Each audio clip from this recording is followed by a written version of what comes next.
Anderson suggested coaches could have helped bowlers more in Adelaide, England, unchanged at WACA. But Johnny Bairstow will bat above Moeen Ali.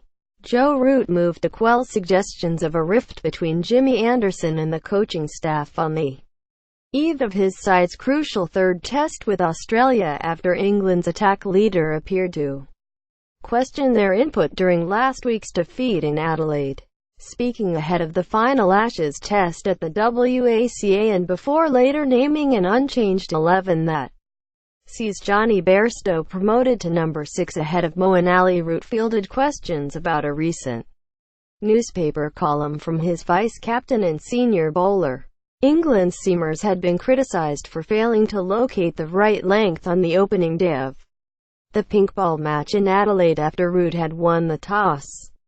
With just 4 wickets taken in Australia, then ploughing for a hefty first innings total that set up their 120-run victory.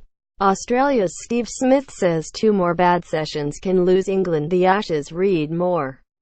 Anderson then responded in his Telegraph column this week by writing, "I bowled too short in the first innings at Adelaide. We should have bowled a touch fuller. That was an oversight from the players on the field, but also from the coaches who could have had an input too, which was frustrating." The inclusion of the coaches appeared somewhat pointed from a bowler with 131 caps of experience and 514 test wickets. But Root countered this by stating that such decisions ultimately fall back on the players and himself as the on-field leader. Root said, "I think the relationship between players and coaches has been really good. I think we got it wrong on the field. It's easy to look back and say go and try to bowl that little bit fuller. We all knew that was the case, and it's probably slightly harsh to put the blame onto the coaches. That might not be exactly how we wanted that to come across in the way it did, but I think ultimately us guys on the field, we're the ones responsible for what we are doing out there. We have to be smarter, react quicker. I take responsibility for that as well." As captain, Anderson and Stuart Broad built up a strong rapport with the former bowling coach, Otis Gibson, and often tapped up his advice during live match situations. His departure at the end of the summer to become the new head coach of South Africa left a hole.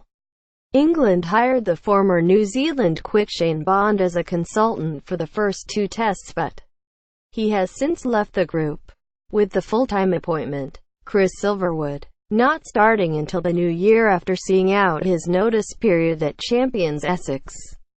Paul Collingwood, on tour as an assistant coach, has now taken over the bowlers in a mentoring capacity, but ultimately the hope was that England's 2 leading wicket-takers, who played their 100th test together this week, would lead the group in terms of tactics. Anderson and Broad currently sit 1 wicket away from equaling the 762 victoms that Curtly Ambrose and Courtney Walsh shared from their 95 tests played together, with the Great West Indies pair the all-time seam bowling partnership in this regard.